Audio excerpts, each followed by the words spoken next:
Good evening class. आज हम लोग गंगा नदी अपवाह तंत्र के बारे में विस्तार से अध्ययन करेंगे, क्योंकि जब हम नदी अपवाह तंत्र पढ़ते हैं तो इसका एक विस्तृत जानकारी, भौगोलिक जानकारी से हमारे पेपर में प्रश्न आता है। आजकल डेटा से ज़्यादा बेसिक कॉन्सेप्ट से प्रश्न आता है, तो ये प्रत्येक पेपर में छोटा से लेकर एक दिवसीय से लेकर बड़े से बड़े CGPSC, UPSC हर लेवल को ये कवर करेगा। हम उस प्रकार इसका अध्ययन करेंगे ना। तो आप ध्यान दीजिएगा, किसी भी परीक्षाओं में यहाँ से प्रश्न आएगा तो श्योर है बनेगा। ठीक है, देखिए पूरे कॉन्सेप्ट के साथ अपन समझते हैं गंगा नदी अपवाह तंत्र को।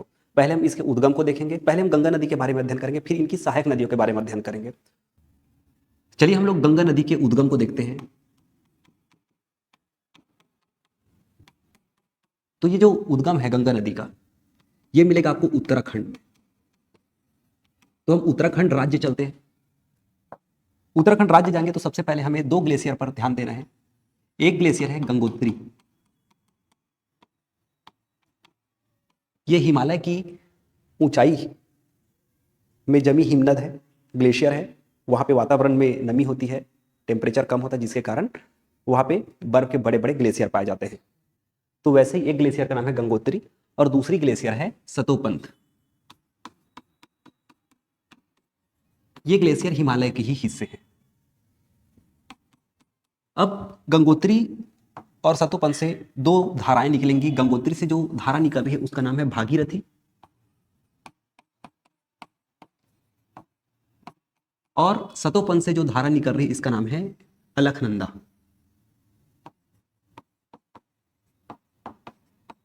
तो अलकनंदा और भागीरथी दोनों धारा मिलती है देवप्रयाग में, और देवप्रयाग में ही इन संयुक्त धाराओं का नाम पड़ता है गंगा।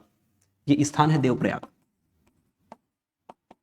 जहां पे दो पवित्र नदियां मिलती हैं उस स्थान को प्रयाग कहा जाता है। देवप्रयाग से ही अलकनंदा और भागीरथी की धारा का नाम पड़ता है गंगा। अब यहां से जो नदी आगे जाएगी यही कहलाएगी मां गंगा। लीजिए, तो अलकनंदा में भागीरथी के मिलने से पहले ही कुछ नदियां आकर और मिलती हैं। इसे हम पंचप्रयाग के नाम से जानते हैं। तो एक प्रयाग तो आपने देख लिया है, देवप्रयाग। अब चार प्रयाग मैं आपको और दिखाता हूं। ठीक है, सबसे पहले आपको अलकनंदा नदी में धौली गंगा आकर मिलते दिखेंगी, जिसे हम विष्णु प्रयाग बोलेंगे।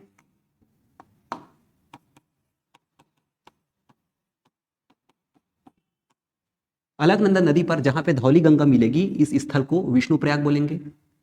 इसके बाद फिर नंदाकिनी नदी आकर मिलेगी। तो नंदाकिनी नदी अलकनंदा में जहां पास मिलेगी इसे नंद प्रयाग कहेंगे। यह नंद प्रयाग नामक स्थान है। इसके बाद फिर पिंडार नदी अलकनंदा से आकर मिलती है, तो इसे कर्ण प्रयाग कहेंगे। इसके बाद फिर मंदाकिनी नदी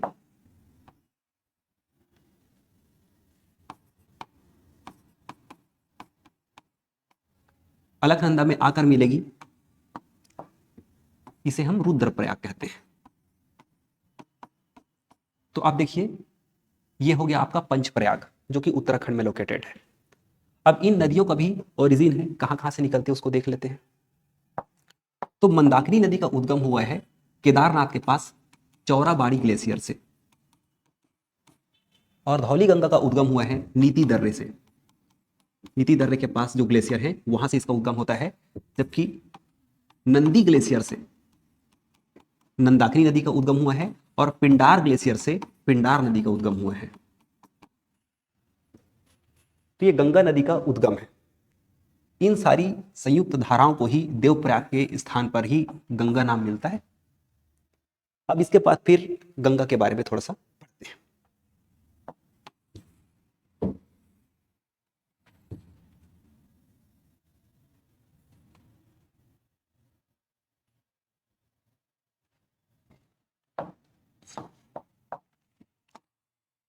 अब मां गंगा भारत के 5 राज्यों में बहते हुए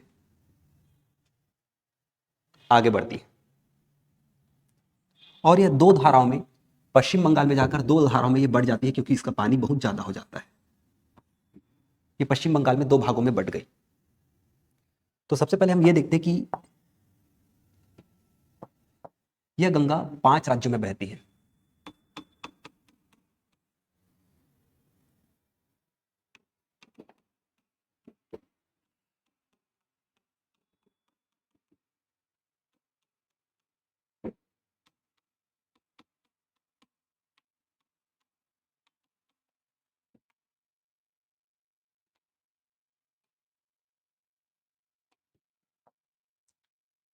यह 2 देशों में बहती है।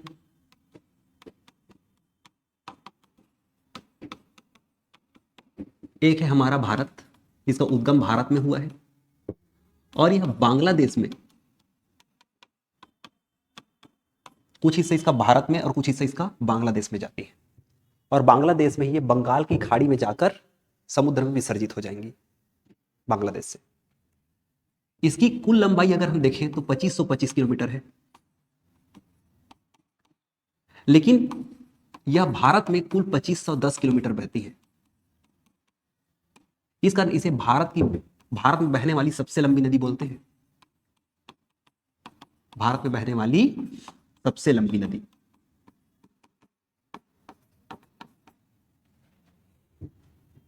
और यह भारत के कुल 5 राज्यों में बहती है।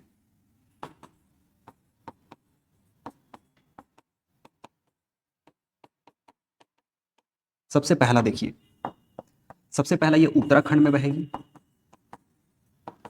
इसके बाद फिर प्रवेश करती है उत्तर प्रदेश में, फिर यह नदी आगे जाएगी बिहार में, उसके बाद फिर झारखंड, फिर यह पश्चिम बंगाल में जाएगी। पश्चिम बंगाल में जाने के बाद यह 2 धाराओं में बढ़ जाएंगी। तो प्रश्न पूछा जाता है कि गंगा सबसे लंबी दूरी किस राज्य में तय करती है, तो सबसे लंबी दूरी तय करेगी ये उत्तर प्रदेश में, और सबसे कम दूरी तय करेगी ये झारखंड में। झारखंड के एकदम उत्तरी भाग से ये होकर पश्चिम बंगाल को प्रवेश कर जाती है।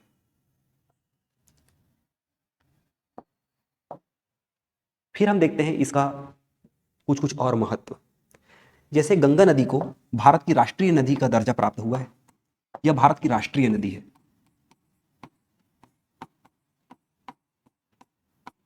सन 2008 में इसे राष्ट्रीय नदी का दर्जा प्राप्त हुआ है, और इसी गंगा में ही एक जलीय जीव पाई जाती है, जिसे क्षेत्रीय भाषा में तो शुशु कहेंगे,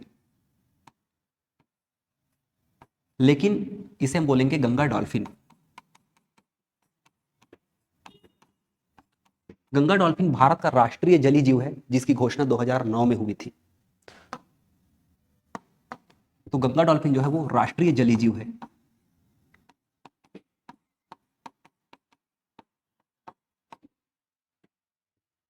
और डॉल्फिन रिसर्च सेंटर पटना में मिलेगा आपको।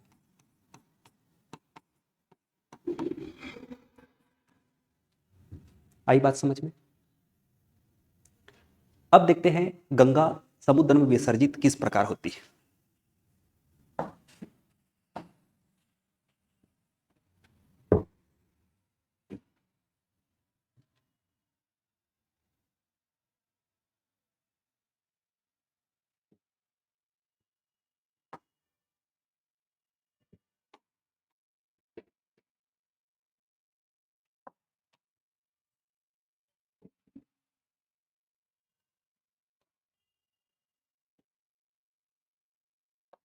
ठीक है, वहां पे दिख रहा है।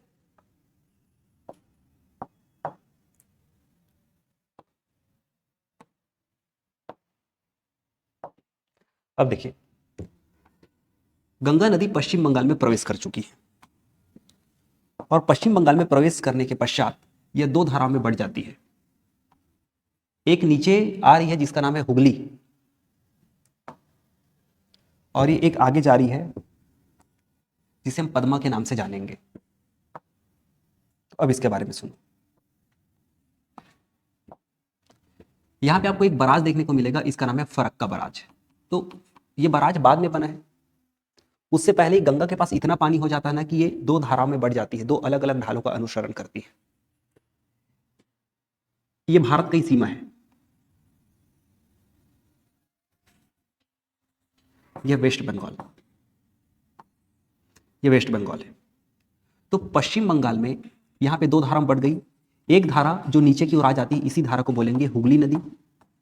और यहीं पे फरक्का बराज के बाद इधर पश्चिम बंगाल की सीमा और बांग्लादेश की सीमा तक इसका नाम फिर से भागीरथी पड़ेगा। ये गंगा का नाम फिर से देखो भागीरथी पड़ गया। अब जब यही गंगा नदी बांग्लादेश में प्रवेश करी तो बांग्लादेश वाले इसे पद्मा के नाम से जानते हैं। यही गंगा नदी बांग्लादेश में पद्मा रिवर कहलाती है। और पद्मा नदी पर एक नदी आकर मिलेगी जिसका नाम है मेघना। पहले तो इस पर जमुना आकर मिलेगी, तो जमुना भी पद्मा बन जाएगी। फिर इस पर एक नदी और आकर मिलेगी जिसका नाम है मेघना, फिर संयुक्त धारा मेघना कहलाएगी। फिर पूरी की पूरी जो पद्मा हो गई, जमुना हो गई, मेघना के मिलने के बाद सबके सब मेघना कहलाएंगे। और मेघना एकदम समतल मैदान में जाती है और कई भागों में ऐसे बढ़ जाती है, क्योंकि इसके पास बहुत ज्यादा पानी है। इसके पास ब्रह्मपुत्र की पानी है, इसके पास गंगा की पानी है, इसके पास मेघना की पानी है, और सामने समुद्र है। तो समुद्र में जाने से पहले ये मैदानी क्षेत्र में कई भागों में बढ़ जाती है ना। और आसपास का पूरा एरिया जल से एकदम मतलब आर्द्र भूमि के रूप में बन जाता है। और समुद्र का पानी भी मतलब ज्वारीय कारणों से यहाँ तक आता है। तो दोनों, जब समुद्र का पानी मिलेगा, इधर नदी का मीठा पानी मिलेगा, तो समुद्र का पानी का प्रभाव थोड़ा ज़्यादा रहता है, तो ये क्षेत्र थोड़ा सा खारापन वाला क्षेत्र हो जाता है। और ये पूरा गंगा के कारण ये जो एरिया है इसका अलग प्रकार का आकृति बन जाता है, और इसे ही बोलते हैं गंगा का डेल्टाई क्षेत्र। संसार का सबसे बड़ा डेल्टा, गंगा ब्रह्मपुत्र का डेल्टा, पढ़ेंगे उसके बारे में बाद। यहाँ पे फिर रॉयल बंगाल टाइगर भी पाया जाता है, जो भारत का राष्ट्रीय पशु है। ठीक है,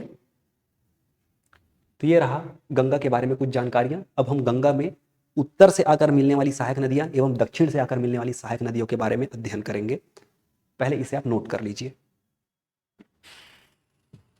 चलिए, अब हम गंगा नदी का एक फिर से नया मानचित्र बनाते हैं। एक धारा निकलेगी सतोपंत ग्लेशियर से और दूसरी धारा गंगोत्री ग्लेशियर से। तो सतोपंत से निकली अलकनंदा और गंगोत्री से निकली भागीरथी। इन दोनों ही धाराओं को हम लोग बोलेंगे गंगा। अब गंगा नदी देवप्रयाग से हरिद्वार तक कैसे ऊंचाई से नीचे जाती है, और जैसे ये हरिद्वार में पहुंची वैसे ये मैदानी क्षेत्र में बहते हुए आगे बढ़ती है उत्तर प्रदेश, उत्तर प्रदेश के बाद बिहार, बिहार के बाद थोड़ा सा झारखंड, झारखंड के बाद पश्चिम बंगाल, पश्चिम बंगाल में फिर ये दो भागों में बढ़ जाएगी और वो आगे चले जाएगी बांग्लादेश। अब हम गंगा की सहायक नदियों को देखेंगे। एक उत्तर से आकर मिलने वाली सहायक नदियां, फिर उसके बाद फिर हम पढ़ेंगे दक्षिण की ओर से जाकर मिलने वाली सहायक नदियां। अगर हम दाएं और बाएं पे बात करेंगे तो ये नदियां आगे की ओर जा रही, पूर्व की ओर जा रही हैं, तो हमें भी अपने आप को पूर्व की ओर सोचना है। और ऊपर से जो नदी आकर मिल रही है ना, तो ऊपर से जो नदी आकर मिल रही है ये हो गई बाएं। ठीक है, लेफ्ट हैंड बाएं, और जिस हाथ से अपन दाल भात खाते हैं दाएं। ठीक है ना, तो दाईं ओर से सहायक नदियां और बाईं ओर से सहायक नदियां। अब इनकी सहायक नदियों का मैप बनाते हैं। पहले मैं इन 5 राज्यों को एक छोटा छोटा डिवाइड कर देता हूं राज्यों के अनुसार से। जैसे ये हो गया उत्तराखंड वाला क्षेत्र, उसके बाद फिर सबसे ज्यादा दूरी तय करती है उत्तर प्रदेश में, फिर उसके बाद फिर बिहार, झारखंड में थोड़ा सा दूरी तय करती है, फिर आगे पश्चिम बंगाल में चली जाएगी, और पश्चिम बंगाल में ये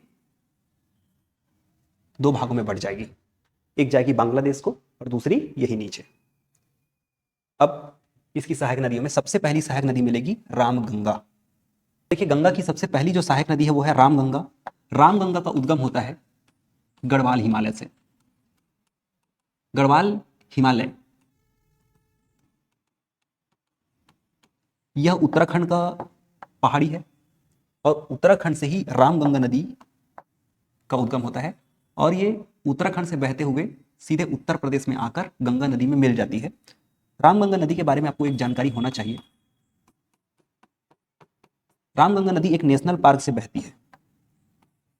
पहले इस नेशनल पार्क का नाम हुआ करता था जिम कॉर्बेट नेशनल पार्क। ये जिम कॉर्बेट नेशनल पार्क मैं बता रहा हूं रामगंगा नेशनल पार्क के बारे में। देखिए यहां पे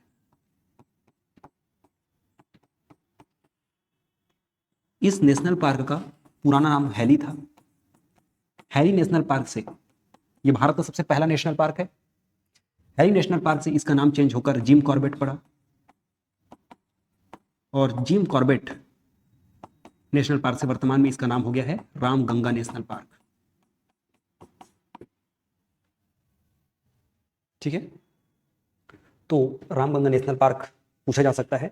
यह भारत का पहला नेशनल पार्क है और पहला टाइगर रिजर्व है। जिम कॉर्बेट एक शिकारी है जो कि यहाँ पे आदमखोर बाघ का शिकार करने आया था।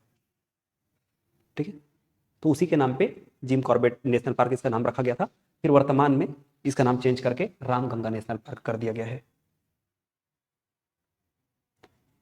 चलिए, अगली जो सहायक नदी है यह है गोमती। तो गोमती एकमात्र ऐसी सहायक नदी है गंगा की जो उत्तर की दिशा से आती है लेकिन ये हिमालय से नहीं निकलती है। ऐसे प्रश्न पूछा जा सकता है। रामगंगा हिमालय से निकल के आ रही है, ठीक है।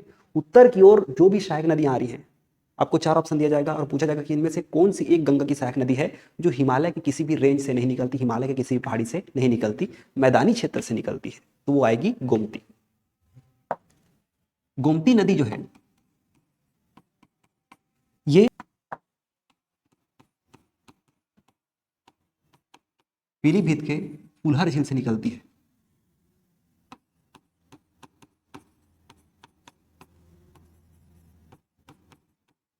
उल्हार झील, यहां से निकलती गोमती नदी, और उत्तर प्रदेश में ही गंगा नदी में आकर मिल जाती है।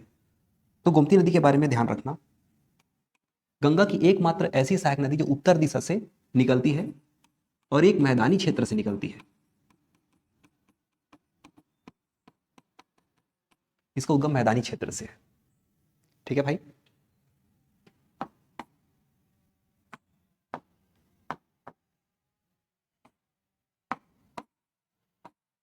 हम इसको आगे बढ़ा देते हैं। अब इसके बाद फिर मोस्ट इंपॉर्टेंट नदी घाघरा के बारे में देखते हैं। चाहो तो इसको नोट कर सकते हो। रामगंगा नदी पहली सहायक नदी है जो कि गढ़वाल हिमालय से निकलती है। गोमती नदी पीलीभीत क्षेत्र के फुलहर झील से निकलती है, गंगा में उत्तर प्रदेश में आके मिल जाती है, और यह मैदानी क्षेत्र से निकलने वाली नदी है गोमती।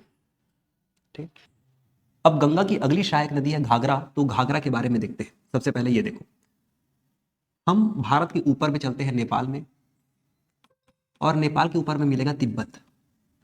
तो तिब्बत में एक ग्लेशियर है मापचो चुंगो ग्लेशियर, मापचो चुंगो ग्लेशियर। तो मापचो चुंगो ग्लेशियर से निकलती है कर्णाली नदी। इसे नेपाल में कर्णाली नदी कहा जाता है और भारत में आकर इसका ही नाम पड़ जाता है घाघरा। घाघरा नदी गंगा की सबसे बड़ी सहायक नदी है, लंबी नहीं बड़ी। जैसे दुनिया की सबसे लंबी नदी नील नदी है, लेकिन दुनिया की सबसे बड़ी नदी है अमेजन। अमेजन के पास पानी ज्यादा है, भले वो लंबाई में छोटी है नील से। उसी प्रकार गंगा की सबसे बड़ी सहायक नदी घाघरा के पास सबसे ज्यादा पानी है गंगा की सहायक नदियों में। लेकिन गंगा से आकर मिलने वाली सबसे लंबी नदी, सबसे लंबी सहायक नदी हम पढ़ेंगे यमुना को। तो बड़ी में और लंबी में अंतर समझ में आया? बड़ी मतलब जिसके पास पानी ज्यादा है वो घाघरा, हाँ। इसका वाटर वॉल्यूम ज्यादा है, जबकि यमुना की लंबाई ज्यादा है। इसकी लंबाई 1080 किलोमीटर है, जबकि यमुना की लंबाई 1376 किलोमीटर है। ठीक है ना। तो घाघरा गंगा की सबसे बड़ी सहायक नदी है। घाघरा की एक सहायक नदी है जिसे हम शारदा नदी के नाम से जानते हैं। ये सहायक नदी है शारदा नदी घाघरा की। अब शारदा नदी मैं एक मैप बना रहा हूं, देखना है। अब देखिए, अगर अपन घाघरा नदी पढ़ रहे हैं ना तो इसको पढ़ना थोड़ा सा जरूरी है। चलो इसको बड़ा करके दिखाता हूं, फिर इसको अपन वापस भेज देंगे जहां से लाए हैं वहां। आप एक क्षेत्र देखिए, ये उत्तराखंड का मैप है। उत्तराखंड में ये जो एक जिला है जिसका नाम है पिथौरागढ़, ये पिथौरागढ़ है।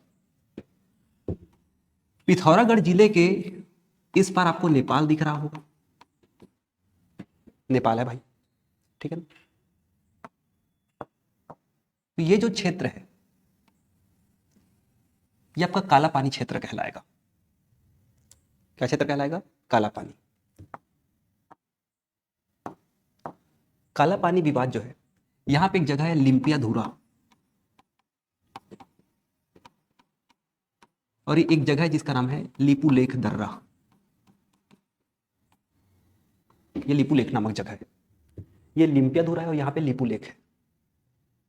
तो जब हम ब्रिटिश भारत में थे, अर्थात भारत में जब ब्रिटिश लोगों का शासन था, वहां पे नेपाल के गोरखाओं का ब्रिटिश शासन के साथ युद्ध हुआ था। तो अंग्रेजों ने यहां पे एक संधि की थी जिसका नाम है सुगौली की संधि। सुगौली की संधि हुई थी सन 1816 में। तो नेपाल और ब्रिटिश भारत का यहाँ पे सीमा बना था, पेपर में बना था। तो इन सीमाओं का जो बंटवारा हुआ था वो काली नदी के रूप में हुआ था। काली नदी एक्चुअली में, काली नदी को ही भारत में काली नदी बोलेंगे और इसे नेपाल वाले महाकाली नदी बोलते हैं, क्योंकि यहाँ पे एक मंदिर है महाकाली का। उसके बाद फिर नीचे आती है तो शारदा मंदिर मिलेगा, इसे शारदा नदी के नाम से जाना जाता है। और वही शारदा नदी ऐसे उत्तर प्रदेश में आकर घाघरा से मिली थी। तो नेपाल का और भारत का जो सीमा है वो ये काली नदी है, ये सुगौली की संधि में तय हुआ था। लेकिन इसका उद्गम कहाँ से होता है ये स्पष्ट नहीं हुआ था कि कहाँ पास से हम काली नदी के उद्गम क्षेत्र से कहाँ पास से हम बंटवारा करेंगे करके। तो वर्तमान में ये विवाद का हिस्सा बन गया है। एक्चुअली में आज़ादी के बाद जब देखा गया कि चीन ने तिब्बत के ऊपर पूरा का पूरा आक्रमण कर दिया है, पूरे तिब्बत को अपने अधीन कर लिया है, तो नेपाल की जो वहाँ की राज्य सरकार है, उन्होंने भारत सरकार को बोला था कि आप आइए और हमारी सुरक्षा कीजिए। तो भारत सरकार ने यहाँ पे इस सीमा रेखा पे, ये ट्राई जंक्शन है, यहाँ से हम सीधा देखो, ये नीचे नेपाल है, नीचे नेपाल है, ये भारत है और ये सीधा चीन है, ये ट्राई जंक्शन है। यहाँ से कैलाश मानसरोवर की यात्रा की जाती है। मानसरोवर हमारे सनातन धर्म के लिए बहुत धार्मिक स्थल है। तो अब जो है नेपाल ने, किसी ने नेपाल को भड़का दिया होगा कि भाई वो तुम्हारा जगह है, भारत अपने नक्शे में उसको दर्शाता है करके। तो नेपाल जो है ना वो काली नदी का उद्गम मानता है लिम्पियाधुरा से, यहाँ पास से। तो ये क्षेत्र मेरा है बोलता है। काली नदी को अंग्रेजों ने बांटा था, ठीक है, ये क्षेत्र मेरा है, बाकी ये क्षेत्र भारत का है। तो अपने हिस्से में अपने जो नक्शा है उसमें इस क्षेत्र को अपने तरफ छापता है। लेकिन शुरू से यह भारत, मतलब जब से भारत आज़ाद हुआ है, जब से भारत का वास्तविक प्रशासनिक मैप बना है, तब से यह जो है उत्तराखंड राज्य के पिथौरागढ़ जिले के अंतर्गत आता है। ये पहले उत्तर प्रदेश के अंतर्गत आता था, अभी उत्तराखंड बन गया है। तो भारत सरकार का मानना है कि ये जो काली नदी का उद्गम होता है ये लिपुलेख के पास से होता है, काला पानी नामक जगह से होता है। तो ये हमारा क्षेत्र है। तो इसी क्षेत्र को लेकर डिस्प्यूट है। तो वर्तमान में अभी नेपाल सरकार ने 100 रुपए का नया नोट छापा है, जिसमें फिर से वो यहाँ पास के नक्शे को अपने देश के नक्शे में शामिल कर दिया है, नेपाल के मैप में शामिल कर दिया है। ठीक है ना? तो ध्यान रखना, ये जो शारदा नदी है या काली नदी है, ये दो देशों के बीच में सीमा रेखा का काम कर रही है, नेपाल और भारत। और इसका उद्गम स्थान को लेकर विवाद है दोनों देश में। भारत का मानना है कि यह लिपुलेख से उद्गम होती है, तो लिपुलेख के इधर का क्षेत्र पूरा भारत का है। जबकि नेपाल का मानना है कि इसका उद्गम लिम्पियाधुरा पास से होता है, क्योंकि दोनों धाराएं आती हैं लिम्पियाधुरा से। तो लिम्पियाधुरा के ये वाला क्षेत्र जो है ये नेपाल का हिस्सा है। तो दोनों में डिस्प्यूट है, जबकि इस जगह में सुरक्षा की जिम्मेदारी भारत की है और ये हमारे लिए बहुत इंपॉर्टेंट है। ये एक ट्राई जंक्शन है, चीन के साथ व्यापार करने में ये क्षेत्र हमारी हेल्प करता है और मानसरोवर यात्रा में भी हमारी हेल्प करता है। ठीक है?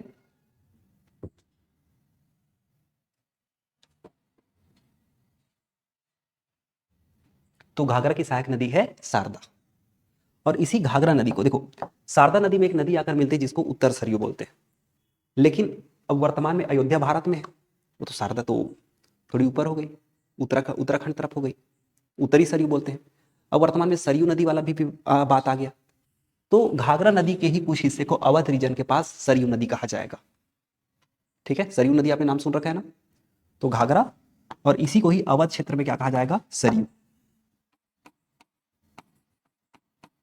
क्योंकि इसके किनारे में है अयोध्या।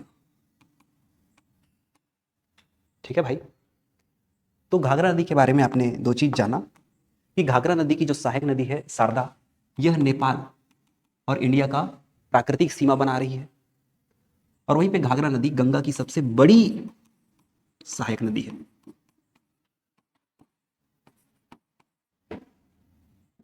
जो कि बिहार में आकर गंगा नदी में अपना जल छोड़ देती है। ठीक है।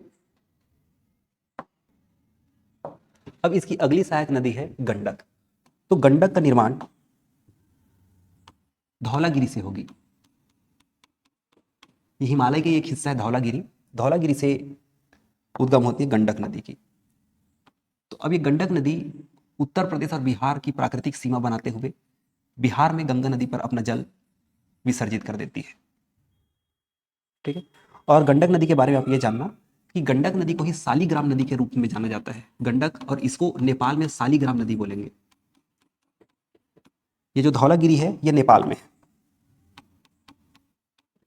और ये मापचो चुंगो है तिब्बत में। सालीग्राम नदी गंडक नदी एक ही है। नेपाल में इसे सालीग्राम नदी बोलेंगे, भारत में इसे गंडक नदी बोलेंगे। यह बिहार और उत्तर प्रदेश का सीमा बनाएगी और ये ऐसे सीमा में बहते हुए फिर ये बिहार में गंगा नदी में अपना जल छोड़ देगी।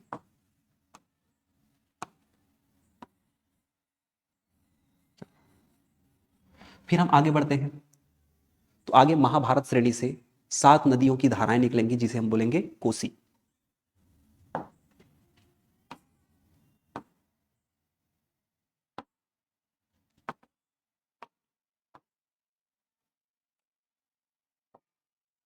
अब देखो अगला, अगली सहायक नदी होगी कोसी। कोसी कोसी निकलेगी महाभारत श्रेणी से।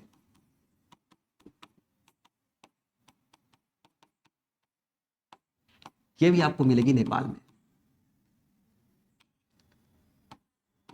महाभारत श्रेणी ये भी हिमालय का हिस्सा है और ये आपको मिलेगा नेपाल में। महाभारत श्रेणी से 7 अलग अलग नदियों की धाराएं हैं। ऐसे यही नदियां कोशी नदी के नाम से जानी जाती हैं और ये भी बिहार में अपना जल छोड़ती है। इसका नाम है कोशी नदी। कोसी नदी को बिहार का शोक कहा जाता है। कोसी नदी को ही बिहार का शोक कहा जाता है। कारण बता रहा हूं क्यों कहा जाता है। कोसी नदी अपने मार्ग परिवर्तन के लिए जानी जाती है। शोर ऑफ बिहार, बिहार का शोक, क्योंकि अपने मार्ग परिवर्तन के लिए जानी जाती है। अब देखो ये अपने रास्ते में जा रही है। बिहार के लोगों को पता है कि कोसी का रास्ता बहुत सारा है, लेकिन फिर भी वहां के लोग इस नदी के रास्ते में अपना घर बना देते हैं। तो जब इसमें वाटर लेवल बढ़ता है तो ये अपने बनाए हुए पुराने रास्तों पर भी चली जाती है जहाँ पे लोगों का घर रहता है। तो उनका घर बाढ़ में डूब जाता है या बह जाता है, तो लोग उसको शोक बोलते हैं। आपने नदी के रास्ते में अपना घर बनाया है, अब ये नदी का पानी इतना ज़्यादा हो जाता है कि कभी ये दूसरे, मतलब आप देखोगे 2 दिन पहले ये इसका रास्ता इधर था, फिर 2 दिन बाद इसका रास्ता इधर हो जाएगा, फिर कभी इधर हो जाएगा। इसका एक फिक्स रास्ता नहीं है जैसे बाकी नदियों का है। लेकिन बिहार में पॉपुलेशन बहुत ज़्यादा है तो लोग इसके रास्ते में अपना घर बना देते हैं और वहाँ पे कुछ स्कीमें भी चलती हैं, जैसे बाढ़ प्रभावित लोगों को मुआवजा भी मिलता है सरकार की तरफ से, तो कई लोग मुआवजे के लिए ऐसा कर देते हैं। जनसंख्या वृद्धि के कारण भी यह सारा कुछ होता है वहाँ पे, है ना। तो इन कारणों के कारण कोसी नदी को बिहार का शोक कहा जाता है। इसका जल स्तर बहुत ज़्यादा बढ़ जाता है और इसका रास्ता फिक्स नहीं है। अब कोसी नदी के बाद फिर हम आते हैं दार्जिलिंग पर्वत पे। यहां देखिए दार्जिलिंग की पहाड़ी है, ये भी हिमालय का हिस्सा है दार्जिलिंग पहाड़ी। ये है पश्चिम बंगाल में, दार्जिलिंग की पहाड़ी पश्चिम बंगाल में। यहां से गंगा नदी की सबसे अंतिम सहायक नदी निकलेगी महानंदा। ये सबसे अंतिम सहायक नदी है बाईं ओर की। ये महानंदा नदी निकली पश्चिम बंगाल में, वही फिर उसके बाद फिर ये बांग्लादेश में प्रवेश करके पद्मा में मिल जाती है। बांग्लादेश में गंगा नदी को पद्मा बोलेंगे ना, तो जो महानंदा नदी है ये पद्मा में जाकर अपना जल विसर्जित करती है, नाम है महानंदा। तो ये उत्तर से आकर मिलने वाली सहायक नदियां हैं गंगा की। अब उत्तर की ओर हो गई, अब हम पढ़ते हैं गंगा की दक्षिण की सहायक नदियां। ठीक है,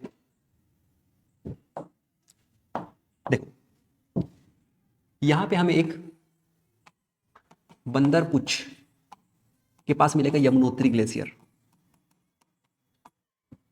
ये हो गई यमुनोत्री ग्लेशियर।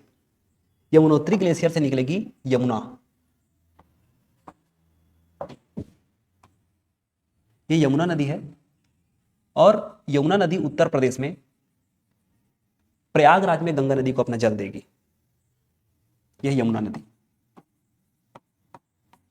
यह गंगा की सबसे लंबी सहायक नदी है। गंगा की सबसे लंबी सहायक नदी।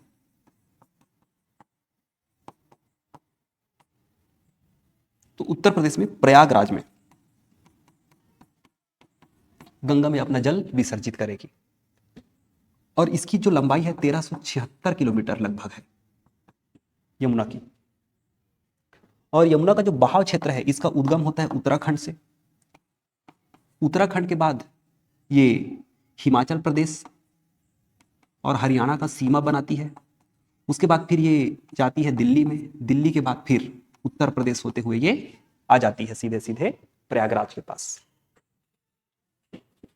तो यह उत्तराखंड में बह रही है, हरियाणा में बह रही है, दिल्ली में बह रही है और उत्तर प्रदेश में बह रही है यमुना। ठीक है। अब यमुना की भी कुछ सहायक नदियां हैं। अब यहां पर मैं एक पहाड़ बना रहा हूं। यह पहाड़ है जानापाव। जानापाव की पहाड़ी जो कि मध्य प्रदेश में लोकेटेड है, मध्य प्रदेश में। यहां से एक नदी निकलेगी। इस नदी का नाम है चंबल। चंबल नदी उत्तर प्रदेश में यमुना में अपना जल छोड़ती है और चंबल नदी की एक सहायक नदी है जिसका नाम है बनास। बनास नदी चंबल की सहायक नदियां हैं। अब जो चंबल नदी है, चंबल नदी फेमस है चंबल नदी में पाए जाने वाले घड़ियालों के कारण। यहां पे घड़ियाल पाए जाते हैं और यह नदी बीहड़ के लिए प्रसिद्ध है, अपने बीहड़ों के लिए प्रसिद्ध है। कहीं कहीं पे बहुत ज्यादा गड्ढा कर दी है एकदम, बीहड़ घने जंगल के अंदर जमीनों को ऐसे खोद डाली है जिसको बोलेंगे बीहड़। तो चंबल नदी अपने बीहड़ों के लिए और चंबल नदी पाए जाने वाले घड़ियालों के लिए प्रसिद्ध है। ठीक है। चंबल नदी मध्य प्रदेश से निकल रही है, उसके बाद फिर ये राजस्थान जा रही है, राजस्थान के बाद उत्तर प्रदेश में जाकर यमुना नदी में मिल जाती है। इसके बाद फिर बेतवा नदी और केन नदी, यह भी यमुना की सहायक नदी है। और केन बेतवा लिंक परियोजना अर्थात केन नदी और बेतवा नदी को जोड़ने के लिए एक परियोजना चल रही है जिसको बोलते हैं केन बेतवा परियोजना। इस परियोजना के बारे में विस्तार से चर्चा करेंगे क्योंकि भारत की पहली नदी जोड़ो परियोजना के अंतर्गत इनको शामिल किया गया है। ठीक है। एक नदी सूखा रहता है तो दूसरी नदी का पानी वहां तक अपन पहुंचा सकते हैं तो बीच का जो सूखा एरिया है वो उपजाऊ हो जाए। इसके बाद फिर हम आते हैं, अच्छा केन और बेतवा ये विंध्याचल पर्वत से ही निकल रही है ना दोनों नदियां। अब इसके बाद फिर हम आते हैं आगे सतपुड़ा पर्वत का एक हिस्सा जिसका नाम है अमरकंटक। ये अमरकंटक है और अमरकंटक हिस्सा है सतपुड़ा का। तो यहां से एक नदी निकलती है जिसका नाम है सोन नदी। अमरकंटक से सोन नदी निकलती है और इस सोन नदी छत्तीसगढ़ से भी रिहंद नदी और कुछ कुछ नदियों का पानी लेकर ये आगे बढ़ते हुए बिहार के पटना के पास गंगा नदी में अपना जल विसर्जित कर देती है, पटना के पास बिहार में। तो यह है सोन नदी। सोन नदी का उद्गम है अमरकंटक की चोटी। फिर इसके बाद फिर आगे बढ़ते हैं, ये गंगा नदी है ना, गंगा नदी यहां पे दो भागों में बट रही है तो इसको बोलेंगे हुगली। ये वाली नदी है हुगली।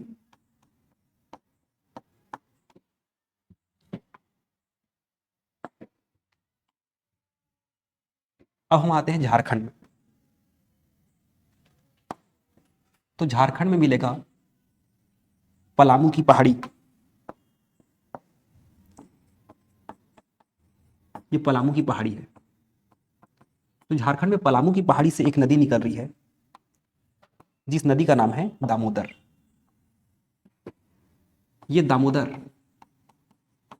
हुगली की सहायक नदी है। दामोदर नदी हुगली की सहायक नदी है जो कि दो ऊंचे ऊंचे पठारों के बीच से बह रही है। ये छोटा नागपुर का पठार क्षेत्र है। ये पूरा क्षेत्र है छोटा नागपुर का पठार। दामोदर नदी इसे बीच से गहराई में काट दी है। ऊपर का क्षेत्र हजारीबाग का प्लेट्यू कहलाएगा, जबकि नीचे का रांची का प्लेट्यू कहलाएगा। और पूरा का पूरा हजारीबाग का मतलब पूरा का पूरा छोटा नागपुर का पठार है। अब देखो, हजारीबाग का पठार ऊपर है और रांची का पठार ऊपर है, और इनके बीच से दामोदर नदी बह रही है। और ये पूरा दामोदर नदी का आसपास का एरिया बहुत बड़ा कोल क्षेत्र है करके इसे, जहां पे सबसे ज्यादा कोल क्षेत्र मिलता है ना दुनिया में, उस जगह को रूर प्रदेश कहते हैं। वास्तव में ओरिजिनल जो रूर है वो जर्मनी में है, ठीक है ना। तो इसे भारत का रूर प्रदेश भी कहा जाता है, दामोदर नदी के कोयले वाली घाटी को। और दामोदर नदी जिस गड्ढे में बह रही है उसे बोलते हैं भ्रंश घाटी। तो भ्रंश घाटी में बहने वाली भारत की 3 नदियां हैं। पहला नदी मैंने बता दिया दामोदर, दूसरा नदी भी मैं बता रहा हूं नर्मदा, तीसरा नदी आपको बताना है। भारत में 3 नदियां जो भ्रंश घाटी पर बहती है। बार बार पेपर में वहां से क्वेश्चन आ रहा है, जो भाई देख रहे होंगे वो कमेंट भी कर सकते हैं। तो दामोदर नदी हुगली की सहायक नदी है। अभी हुगली में गई, अब उसके बाद फिर हुगली के किनारे ही कोलकाता बसा हुआ है। यहाँ पे एक बंदरगाह है। कोलकाता के नीचे हल्दिया भी हुगली के नीचे है। अब उसके बाद फिर समुद्र में मिलने का समय आ गया, तो हम आगे को डिस्कस कर लेते हैं।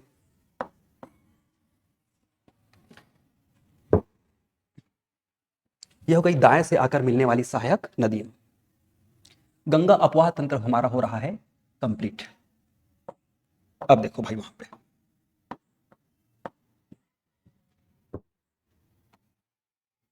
ये जो क्षेत्र है, यहां पे गंगा का नाम है भागीरथी, जहां से 2 वितरिकाएं बटी हैं तो भारत की सीमा तक। इसके बाद फिर ये कहलाएगी पद्मा। और हुगली नदी में भी बहुत सारे अवसाद हैं। ये हुगली नदी जब समुद्र में मिलती है, बंगाल की खाड़ी में, हिंद महासागर का एक हिस्सा है बंगाल की खाड़ी, वहां पे अपना जल छोड़ेगी। तो बंगाल की खाड़ी में जब मिलेगी तो बहुत सारा अवसाद यहाँ पे जमा कर देगी। इन्हीं अवसादों से एक टापू, एक द्वीप निर्मित हो गया है, जिसे बोलते हैं गंगा सागर द्वीप। गंगा सागर नहाने जा रहे हैं करके बोलते हैं ना, तो गंगा सागर जो द्वीप है वो पश्चिम बंगाल में है। तो अधिकांशतः जैसे जब अपन तैयारी निकालते थे बहुत पहले, आज से 10 साल पहले, गंगा सागर में नहा का था, तो मेरे कैसा लगता था कि गंगा सागर उत्तर प्रदेश में है, बिहार में है, ऐसे लगता था। लेकिन मतलब पढ़ने का ये फायदा है कि हम चीज़ों को सही सही से जान पाते हैं। ये जो गंगा सागर जो द्वीप है ये पश्चिम बंगाल में है, और हुगली नदी के अवसादों से इस द्वीप का निर्माण हुआ है। क्लियर है भाई?